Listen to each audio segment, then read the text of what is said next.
The world of WWE has been completely turned upside down, descending into a state of pure chaos where friendships have crumbled, alliances have been destroyed, and all order has been obliterated. In the midst of this upheaval, the most fearsome, unpredictable, and destructive force the sports entertainment world has ever seen has made a thunderous return. Brock Lesnar, known across the globe as the Beast Incarnate, is back, and his re-emergence is not about chasing titles or basking in glory. No, this time Lesnar has returned with a singular purpose: vengeance. His mission is rooted in fury, and his path is marked by destruction. From the moment he reappeared, it was clear he wasn't coming quietly. His first targets, none other than Seth Rollins and Paul Heyman, a duo that thought they were untouchable.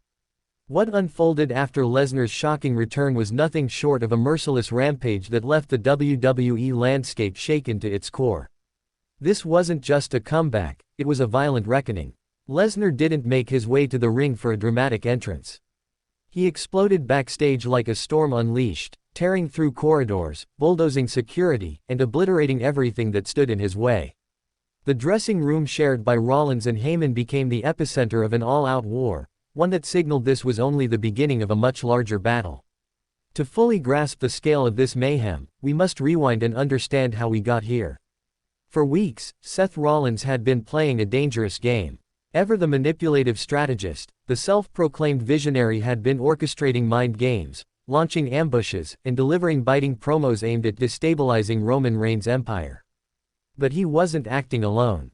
Rollins had formed a calculated alliance with none other than Paul Heyman, the former advisor and mastermind behind Reigns' historic title reign. Heyman, always drawn to power, had shocked the world when he turned his back on Roman and began whispering into the ear of a new contender. Rollins believed that by aligning with Heyman, he could bring down the tribal chief. Together, they mocked, they plotted, and they pushed every button they could. Week after week, Rollins taunted Roman. Heyman maneuvered behind the scenes with his signature brand of political manipulation. It seemed like their plan was working. But Roman Reigns wasn't just another superstar. He was playing a long game of chess. And when he finally made his move, it wasn't subtle. He didn't send a message, he summoned an executioner. Reigns made one phone call. On the other end was a monster, an apex predator who had been biding his time, waiting for the perfect moment to strike. That monster was Brock Lesnar. The mere whisper of Lesnar's name sent ripples of unease through the WWE locker room. The backstage atmosphere changed overnight. Everyone could feel the shift. The air became heavier. Production staff moved with urgency. Wrestlers looked over their shoulders. Lesnar wasn't coming back for a wrestling match. He wasn't gunning for a belt. He was coming back for blood. And that blood belonged to the men who had dared to defy Roman Reigns. When Lesnar's music finally hit, the effect was electric. The arena plunged into darkness, and a chill passed over the crowd. Then that familiar, thunderous beat blasted through the speakers. Fans screamed with a mixture of anticipation and dread. Lesnar stepped onto the stage with purpose, his eyes filled with unrestrained fury. But instead of heading to the ring, he turned backstage. He had unfinished business. What followed was a scene of total devastation.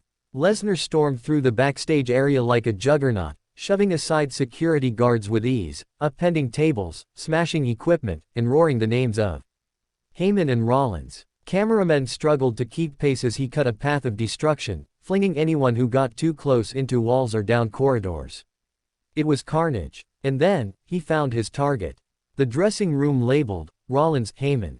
Without missing a beat, Lesnar ripped the door right off its hinges and charged inside. Seth Rollins, caught completely off guard and still halfway out of his ring gear, had no chance. Lesnar hurled him into the metal lockers with brute force. The sound of impact echoed throughout the arena. Rollins crumpled instantly, overwhelmed by the sheer ferocity.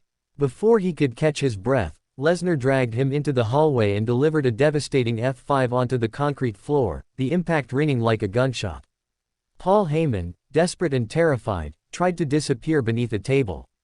But Lesnar found him, pulled him out by his collar, and dragged him kicking and screaming toward the ring.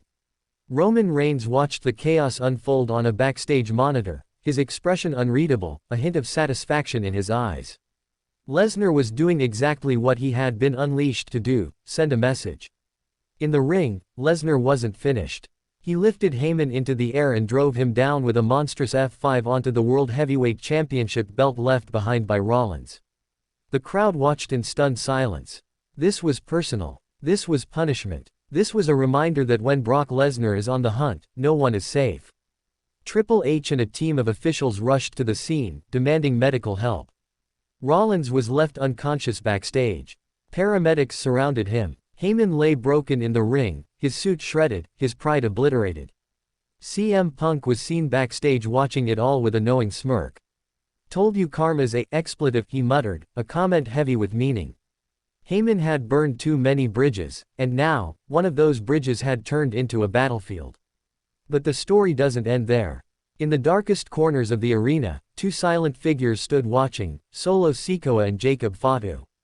They said nothing. They did nothing. But they saw everything. Were they calculating their next move? Waiting for their moment? The bloodline is teetering on the edge of implosion. Roman Reigns may have weaponized Lesnar, but the beast is not a tool to be controlled. He acts on instinct, on rage, on chaos. And while Reigns may have directed Lesnar toward Rollins and Heyman, what happens when that rage shifts focus? What happens when Lesnar turns his attention to Reigns himself?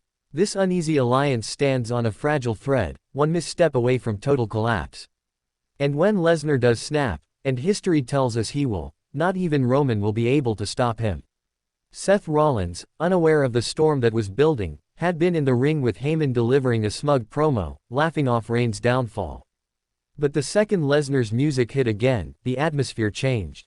Rollins' confidence vanished. Heyman turned ghostly pale. Roman emerged at the top of the ramp, watching silently. One nod was all it took. Lesnar exploded forward like a freight train.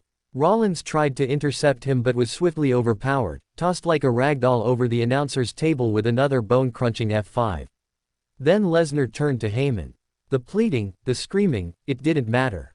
Lesnar grabbed him, dragged him to the center of the ring, and with one final devastating move, delivered another F5 directly onto the championship belt. The crowd held its breath. Roman never moved. He didn't need to. The statement had been made loud and clear. This wasn't just about dominance anymore. This was about absolute control.